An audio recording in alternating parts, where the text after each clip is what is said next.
أشهد أن لا إله إلا الله. Wassalamualaikum warahmatullahi wabarakatuh. Sayyidina Maulana Muhammadin wa ala alihi wa sahbihi alhamdulillah, puji syukur kepada Allah Subhanahu wa taala dan dari Muhammad Rasulullah sallallahu alaihi wasallam, dan terima kasih yang sedalam-dalamnya saya ucapkan kepada pengurus Badan Pembangunan Masjid Raya Kota Saat ini dan seluruh jamaah yang hadir, saudara-saudaraku muslimin muslimat yang baru saja kita bersama-sama menunaikan sholat jamaah maghrib di rumah Allah, masjid Galikan Mati Allah, dan beruntung keberkahan dan barokah ini.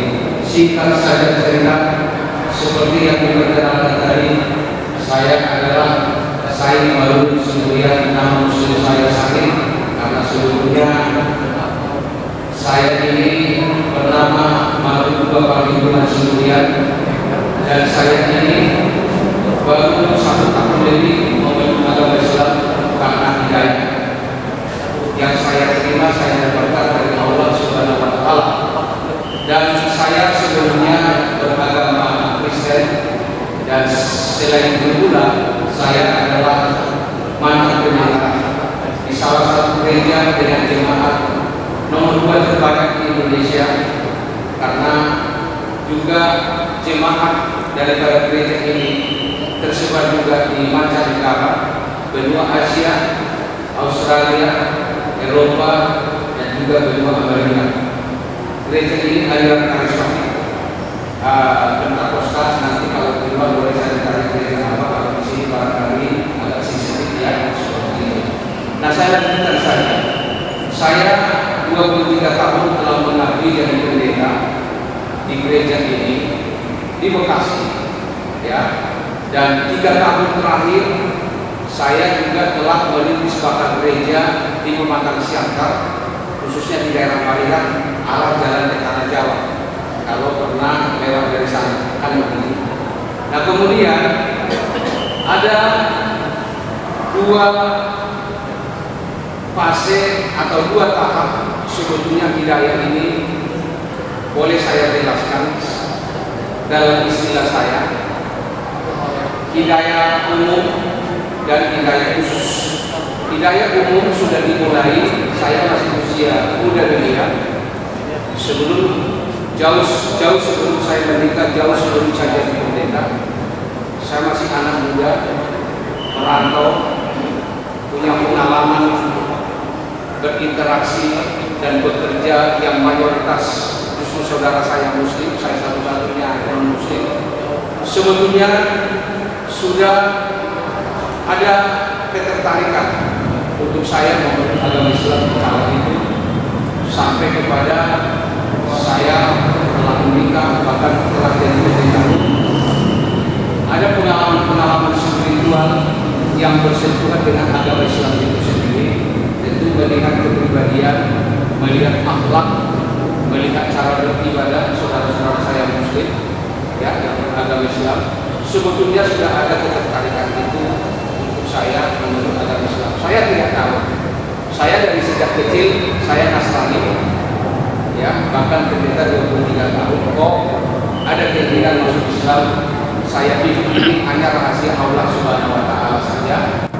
Yang boleh saya jelaskan, bisa jadi sebelum dunia ini dijadikan, pada waktu saya masih ada di dalam rahim atau kandungan ibu yang melahirkan, sebetulnya rencana Allah dalam memberikan fitrah untuk saya kembali ke agamanya, agama Islam, sudah dimulai semenjak itu.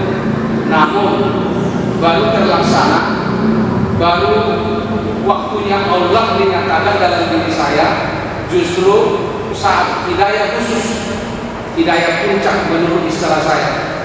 Dan akhirnya yang kemudian membulatkan kesadaran dan bahkan juga pemahaman saya untuk memutuskan memeluk agama Islam, justru setelah kemudian saya berumur 52 tahun. Tepatnya hidayah khusus yang saya jelaskan itu adalah ketika sederhana saja cara Allah itu memberikan hidayah kepada saya, yaitu lewat mendengar kumandang suara azan maghrib dari sebuah musola yang kebetulan hanya berjarak 50 meter dari gereja yang saya pimpin di Bekasi, ya. Dan lewat kumandang itu, entah kenapa saya merasa ada ketenangan, ada kedamaian, karena saya akui memang 2 tahun terakhir saya mengalami persoalan yang sangat cukup berat. Seketika mendengar kumandang suara azan maghrib, kok tiba-tiba batin dan jiwa saya tenang. Saya jujur, ketenangan ini belum pernah saya alami bahkan di agama yang lama sekalipun. Bahkan saya pemimpin sekalipun, saya bisa 6 bahkan 7 kali dari Jakarta, dari Bekasi bolak-balik naik pesawat hanya untuk khotbah ke provinsi-provinsi lain, gereja-gereja yang mengundang saya, ya. Dan setelah itu, kalaupun saya tidak menginap di hotel, saya menginap di rumah khusus pendeta tamu yang disediakan gereja tersebut. Itu kegiatan saya. Saya memiliki jemaat lumayan banyak di Bekasi. Gereja saya dengan kapasitas 250 sekali hadir. Dan kemudian saya juga merintis bakal gereja di Pematang Siantar. Dari penjelasan saya sudah dapat dirintiskan, saya bukan orang biasa. Saya istilahnya bukan orang kere. Saya punya fasilitas. Dan secara ekonomi saya tidak bilang saya kaya, tapi cukup-cukuplah kan. Istilahnya tidak terlantak kira-kira begitu. Tetapi kemudian apa yang menyebabkan saya itu memutuskan meninggalkan agama yang dahulu dengan fasilitas, dengan jabatan pendeta 23 tahun, dengan berbagai fasilitas? Tentu lagi-lagi saya mau katakan, ini rahasia Allah Subhanahu wa Ta'ala. Berbicara tentang hidayah, berbicara tentang kedaulatan Allah, berbicara tentang rahasia Allah Subhanahu wa Ta'ala. Banyak saudara-saudara saya Muslim pun kadang-kadang bertanya, masa sih Pak Said harus masuk Islam? Sepertinya mereka lihat saya dari awal, dari nol, kok mulai merangkak, menderita kelihatan kan seperti itu. Jadi ada saudara-saudara saya Muslim setelah saya memeluk agama Muslim ini bertanya, Pak Said, menurut Pak Said apa sih hidayah itu katanya? Saya sudah jelaskan bahwa hidayah itu adalah cara Allah dalam memanggil saya untuk kembali ke fitrah, beriman ke agama Islam. Karena di dalam kitab Al-Quran dikatakan tidak ada agama apapun yang diridhoi oleh Allah Subhanahu wa Ta'ala kecuali hanya beriman memeluk agama Islam yang kemudian menjanjikan kepada kita selamat di dunia maupun di akhirat. Amin rabbal alamin. Dan selain itu saya pahami bahwa Islam ini adalah Islam yang rahmatan lil alamin, bukan saja baik untuk umat yang beragama Islam, tapi baik untuk semuanya. Betapa manis, betapa indah, betapa sejuknya kita umat atau hamba-hamba Allah yang beriman kepada agama Islam itu sendiri. Tentu sangat banyak untuk menjelaskan kajian-kajian apa yang akhirnya memutuskan membulatkan hati saya. Di samping awal-awal saya menerima hidayah lewat kumandang suara azan yang membuat hati saya tenang, tidak terlukiskan kata-kata.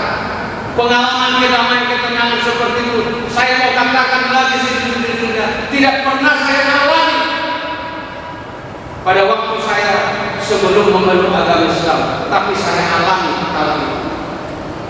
Dan saya baru sadar ini adalah hidayah.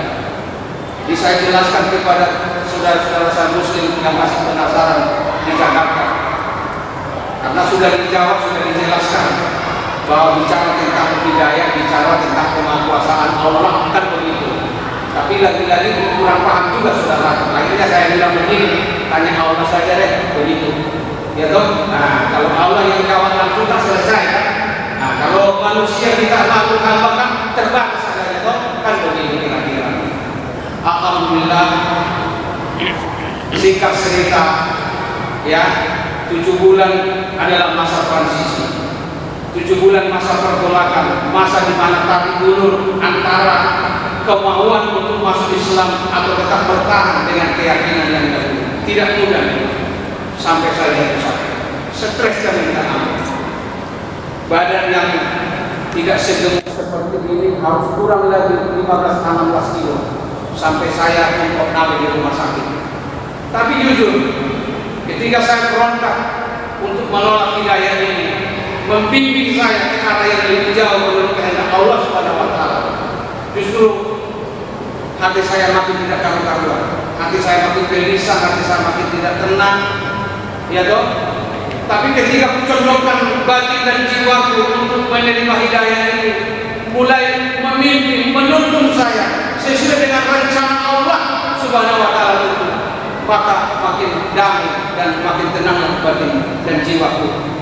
Maka dari perjalanan waktu ini saya sadar bahwa kehendak Allah sudah menghantar saya untuk memeluk agama ini. Dan alhamdulillah, ketika 3 bulan sebelum saya mengucapkan kalimat syahadat, saya kumpulkan 3 orang anak saya dan istri saya di agama dahulu. Anak saya pertama sudah menikah dan sudah ada cucu, ya, dari pernikahannya. Ya, saya panggil juga menantu. Saya bilang, Papa minta maaf, Papa mau minta izin, mohon doa restu, karena mulai saat ini Papa akan memeluk agama Islam. Saya bilang seperti itu.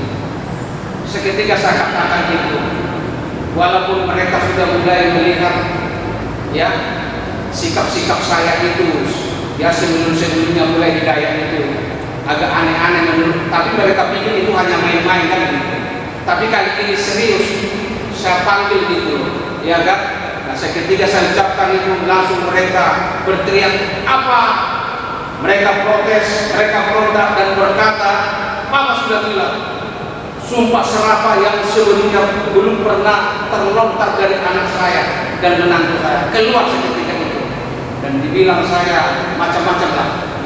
Tentu saya tidak sakit hati, saya bisa memaklumi, karena bukan saja toh saya seiman dengan mereka, tapi saya ini pemimpin kan begitu, ya toh. Nah, akhirnya ya udahlah, karena belum waktunya pada waktu itu, belum saatnya saya untuk memanggil Pak Ustadz atau menemui Pak Ustadz mensyahadatkan saya, kira-kira seperti itu. Masih tunggu beberapa waktu, saya tunggu waktu, dan untuk menghormati mereka tentu, maka singkat cerita, 3 minggu sebelum saya mengucapkan kalimat syahadat, saya ingat di Pematang Siantar ada bakal gereja yang saya buka, saya rintis, saya bilang, mohon izinkan Papa di Pematang Siantar aja jadi pendeta, siapa tahu dengan di Bekasi memang Papa hanya halusinasi, ya, seperti orang gila mau masuk Islam, saya bilang begitu. Tapi dengan di Pematang Siantar malah tidak ada, apalagi di kampung di daerah Pematang Siantar, daerah Papa itu kan mayoritas kan non muslim kan begitu, ya kan? Jadi secara logika yakinlah barangkali, ya, Papa tidak mungkin masuk Islam. Bagaimana kalau Papa di sana jadi pendeta pemilihan? Dan mereka setuju. Nah, sebetulnya itu hanya sebuah pilihan saja sebetulnya, cara saya aja sebetulnya untuk mencoba berdemokrasi dengan 3 orang anak saya dan menantu saya dan istri saya. Paling tidak mereka legowo, kalaupun akhirnya saya memeluk agama Islam kan seperti itu. Tapi tentu semua kuserahkan kepada yang di atas, karena bisa jadi memang sebetulnya juga jangan-jangan saya belum pernah memeluk agama Islam dan tidak tahu itu jujur saja apa itu hidayah. Tapi hidayah itu sesungguhnya diceritakan tadi, itu yang saya alami kan begitu kira-kira. Nah, maka kemudian berangkatlah saya ke Pematang Siantar karena dapat doa restu persetujuan dari 3 orang anak, menantu dan istri saya di agama dulu. Singkat cerita, ketika saya berangkat di Pematang Siantar, dan saya menginjakkan kaki saya di pematang siantar, justru keinginan saya untuk masuk Islam malah makin kuat dan makin kuat, makin berkobar-kobar, makin menyala-nyala, dan akhirnya saya tidak tahan dan tidak kuat lagi untuk mengurung-urung, memberontak. Perintah Allah ini untuk bersegera saya memeluk agama Islam, dan langsung seketika itu saya katakan, ya Allah, jika ini benar, saya ini akan memeluk agama Islam, agama yang menjanjikan keselamatan di dunia dan di akhirat. Nah, seketika itu dengan mantap, walaupun masih ada 2 minggu lebih lagi sebelum saya disahadatkan, sepertinya saya sudah yakin bahwa saya adalah umat Allah yang sudah memeluk agama Islam. Seperti ini kira-kira. Maka singkat cerita, karena saya sudah mantap untuk memeluk agama Islam di kota Pematang Siantar, maka kemudian mulai saya cari nomor-nomor HP, kontak person para ustaz, siapa kira-kira yang percaya dengan saya. Tapi kemudian syukur alhamdulillah, oleh teman lama ada seorang ustaz ya di Jawa Barat, saya dapat nomor telepon dan akhirnya beliau mengarahkan saya, Pak Marudun, bersegera berangkat ke Bekasi, temui kantor Majelis Ulama Indonesia Kota Bekasi, dan di sana Bapak akan disadarkan seperti ini. Maka singkat cerita, berangkatlah saya ke Kota Bekasi, tepatnya tanggal 21 April 2019 yang lalu. Saya mengucapkan 2 kalimat syahadat, asyhadu an la ilaha illallah wa asyhadu anna Muhammadar Rasulullah. Tidak ada Tuhan ya yang disembah selain Allah, dan Nabi Muhammad sallallahu alaihi wasallam adalah nabi yang diutus oleh Allah Subhanahu wa taala. Mohon maaf saya kurang karena ada ustaz kita di depan, dipandangin aku itu dari grogi yang depan ya. Nah, begitu. Mohon maaf ya Pak Ustaz. Gitu. Nah, singkat cerita, saya disadarkan dibantu oleh Bapak Kiai Haji Iskandar Pujali. Beliau adalah Sekretaris Umum Majelis Ulama Indonesia Kota Bekasi, dan sekaligus mohon maaf tidak maksud membeda-bedakan ya organisasi ini. Kita semua hamba Allah tentu, amin. Kita adalah umat Allah, umat yang beragama Islam yang dirahmati Allah tentu, dan beliau adalah juga ketua pimpinan Muhammadiyah Kota Bekasi. Tanggal 22 saya bersegera kemudian mengatakan tolong saya disunatkan, karena jamaah di situ bilang 5 hari lagi ada dokter bagian kita katanya. Kupikir kok lama kan begitu. Nah, setelah saya memeluk agama Islam, banyak saya berkunjung dari masjid satu ke masjid lain di Jabodetabek, sudah banyak. Ada kalanya saya diundang sendiri, ada kalanya saya memang diajak ustaz-ustaz, bahkan ustaz selevel muncul 10 orang ya, dan ada banyak lagi ustaz-ustaz Muhammadiyah yang kondang-kondang di Jakarta itu mengajak saya di tengah-tengah kajian. Saya juga di sela-sela itu diberi kesempatan untuk bersaksi tentang hidayah ini. Tapi ada saja yang bertanya. Ketika jemaah itu ada bertanya begini, Pak Marudun, Pak Said, Pak Ustaz gitu. Ya terserahlah kan begitu. Saya belum Ustaz Pak, kan gitu. Jadi dikatakan Bapak sudah panjang lebar tadi bicara tentang kesaksian masalah hidayah. Tapi saya mau katakan kepada Bapak itu belum sah, belum resmi memeluk agama Islam.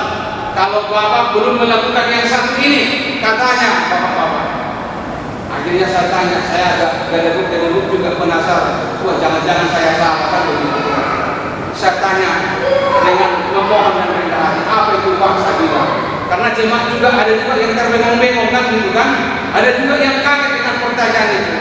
Karena saya sudah mengucapkan 2 kalimat syahadat, saya sudah disunatkan, kan begitu. Saya sudah menandatangani sertifikat keislaman saya di kantor MUI, ya, tanggal 23 April 2019 kemudian, dan saya juga sudah mengganti semua status keagamaan dari KTP penduduk KK menjadi beragama Islam.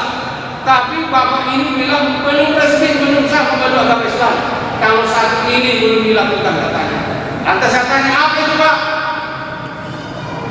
Terus Bapak itu menjawab, kalau Bapak belum bisa disunatkan, apakah Bapak sudah disunatkan? Langsung seketika saya jawab, juga perasaan saya, alhamdulillah saya disunat Pak. Alhamdulillah. Seketika jamaah itu menjawab alhamdulillah, kata saya. Ya, Bapak. Jadi alhamdulillah saya bangga menjadi umat yang memeluk agama Islam ini.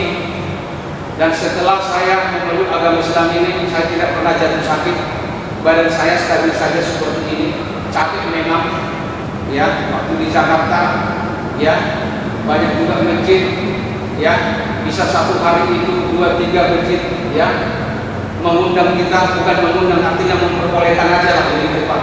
Siapa sih saya ini kan, gitu kira-kira ya, memperbolehkan kan gitu, ya, untuk silaturahmi bersaksi seperti ini. Tapi alhamdulillah saya nikmati betul betapa berkah dan barokah berlimpah-limpah setelah saya memeluk agama Islam ini. Saya awal-awal 2 bulan waktu saya memeluk agama Islam itu saya akui adalah masa-masa sulit, karena akhirnya istri saya di agama dahulu minta cerai dengan saya, tidak mau ikut saya. Kemudian semua anak-anak saya tidak ada yang ikut dengan saya memeluk agama Islam. Anak saya yang pertama, anak saya nomor 2 dan anak saya nomor 3, menantu saya maksudnya, ya, begitu sangat benci kepada saya. Dan sampai sekarang boleh dibilang komunikasi saya dengan 2 anak saya, yang pertama dan kedua ini. Yang pertama perempuan sudah menikah, yang kedua laki-laki, ya, mahasiswa. Dan yang ketiga SMP, yang SMP saya nafkahi. Tapi kemudian, ya, ada kabar dari Bekasi, ya, bahwa sudah 2 minggu anak saya SMP ini jatuh sakit seperti itu, ya.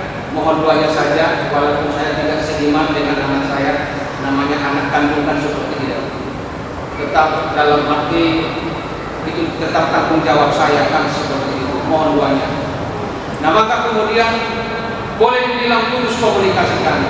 Setiap kali saya telepon, ya, selalu WhatsApp apa itu diblokir seperti itu, karena sakit kecewa. Akhirnya sempat saya bertahan kami satu rumah, tapi oleh menantu saya diusir, dan saya terkagum-kagum, terlunta-lunta, tidak tidak punya tempat tinggal sama sekali. Tapi dengan berjalannya waktu, saudara-saudara saya Muslim akhirnya makin banyak saya kenal, dan alhamdulillah akhirnya saya pun memiliki yang namanya rumah kontrakan kira-kira seperti itu. Berlanjut kemudian saya pun setelah memeluk agama Islam, kegiatan saya dalam mencari kehidupan sehari-hari berdagang, ya. Jujur saja, di Bekasi saya pernah punya kafe, punya usaha, selepel pengacara kondang, ya, Bapak Dr. Egi Sujana, ya, dokter hukum, sarjana hukum, ya, sudah pernah datang silaturahmi ke tempat saya, karena ketika tahu saya adalah mantan pendeta memeluk agama Islam. Betapa bangganya beliau berkunjung silaturahmi secara khusus, datang mengunjungi saya di kafe saya, di warung saya di Bekasi. Nah, dari masjid ke masjid pun barangkali mohon maaf, tanpa mengatakan senior-senior para mualaf-mualaf yang lebih dahulu memeluk agama Islam, tanpa ada maksud mengurangi rasa hormat saya kepada beliau, tapi dengan jujur memang setiap kali saya kunjungan silaturahmi bersaksi dari masjid satu ke masjid lain, jujur saja memang selalu Pak Ustaz saya bawa kopi seperti itu. Nah, dengan kopi ini, ya, adalah ikhtiar saya tentu, ya, bagaimana supaya ini menjadi dukungan untuk penguatan iman saya. Insya Allah saya selalu istiqomah di jalan agama Islam ini, ya. Di samping tentu di dalam agama yang dahulu saya pengkhotbah, ya, maka tentu ketika saya memeluk agama Islam ada semangat dakwah itu begitu kuat di batin saya, tapi ilmu saya belum ada apa-apanya. Paling tidak apa yang bisa saya ekspresikan dalam mengekspresikan dakwah itu barangkali untuk saat ini hanya sebatas saya bersaksi tentang hidayah dari Bapak. Betapa karena kemahakuasaan Allah Subhanahu wa taala, saya mantan pendeta pun yang memeluk agama Islam yang menjanjikan keselamatan di dunia dan di akhirat. Itu yang saya imani dan saya yakini. Maka kemudian tentu Saat ini saya ada di Sumatera Utara sudah jalan 6 bulan Pak. Sebelum COVID, wabah corona, saya sudah ada di Kota Medan. Karena beberapa masjid sempat kaget. Saya bilang saya dari Bekasi, dikira saya pas wabah itu dan saya akan tutup, kan begitu. Wah, takut ketularan kan begitu. Langsung di riset, ditolak kan begitu. Saya bilang enggak Pak. Saya sudah 2 bulan sebelum lockdown sudah ada di Medan Pak. Saya bilang begitu. Langsung saya tinggal. Itu BKK yang berkata, alhamdulillah ya udah saya sudah bisa untuk kita langsung. Diizinkan kita silaturahmi bersaksi kira-kira bahwa itu nggak masuk ke masjid. Iya Pak. Tapi ada aja Pak. Iya. Nah, ini oknumnya maksud saya Pak. Oknumnya Pak. Nah, alhamdulillah maka tentu ketika kehadiran saya juga diperkenan untuk bersilaturahmi dan menyampaikan sepatah dua kata tentang hidayah yang sudah saya terima 1 tahun yang lalu lebih, sehingga saya menjadi saudara seniman ya dari para jemaah yang ada di Masjid Raya Kota Kisaran ini tentu. Maka saya juga bawa kopi. Jika barangkali ada yang mendukung ya penguatan iman ini menjadi juga adalah sarana pendukung untuk dakwah saya, walaupun hanya sebatas bersaksi tentang hidayah, tapi itu cara saya mengekspresikan dakwah itu dari Allah Subhanahu wa Ta'ala.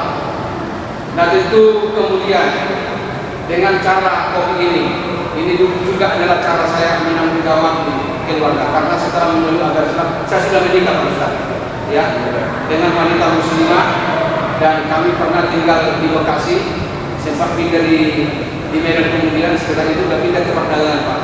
Jadi kalau ada nanti para jemaah ya ada keluarganya di perdagangan atau lagi singgah mampir di perdagangan, telepon saya, insya Allah Pak, saya akan sambut. Kita akan minum kopi Arabica kayu, hanya warungnya kafinya belum ada kan? Begitu kira-kira. Nah, jadi disitulah saya tinggal sekarang dengan keluarga saya yang kebetulan ada 2 anak dari pernikahannya yang dulu ya, tapi apapun suaminya ya artinya sudah almarhum suaminya. Nah, kemudian kami tinggal bersama-sama di kota perdagangan. Jadi Sampai saat ini Pak. sampai saat ini. Nah, nanti saya balik dari sini, insya Allah saya langsung pulang Pak. Ya, barangkali nanti tidak sempat saya bersama-sama untuk sholat isya, mohon dimaafkan saya. Ya, seperti itu. Jadi itu yang saya sampaikan. Kalau ada yang mendukung, mohon doanya. Ada kopi, ya, atau seperti apapun bentuk, ya, cara-cara Allah menggerakkan, ya, para jemaah tentu dengan lapang dada, dengan senang hati dan rasa syukur, alhamdulillah kepada Allah Subhanahu wa Ta'ala. Saya dengan senang hati meresponi dan membuka tangan saya lewat jawaban ini. Itulah yang bisa saya sampaikan. Ya, assalamualaikum warahmatullahi wabarakatuh.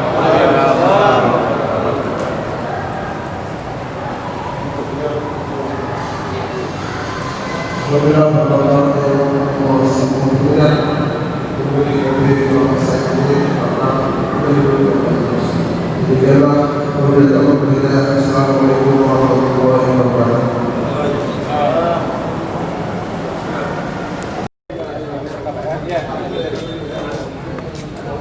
Untuk Bapak dan keluarga. Amin.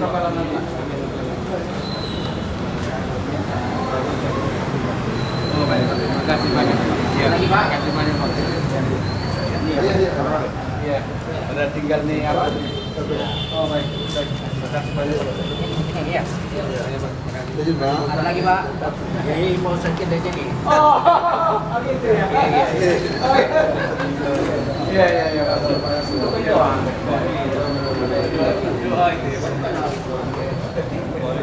Arabica Gayo. Orang ibu jamaah ada? Hah? Enggak.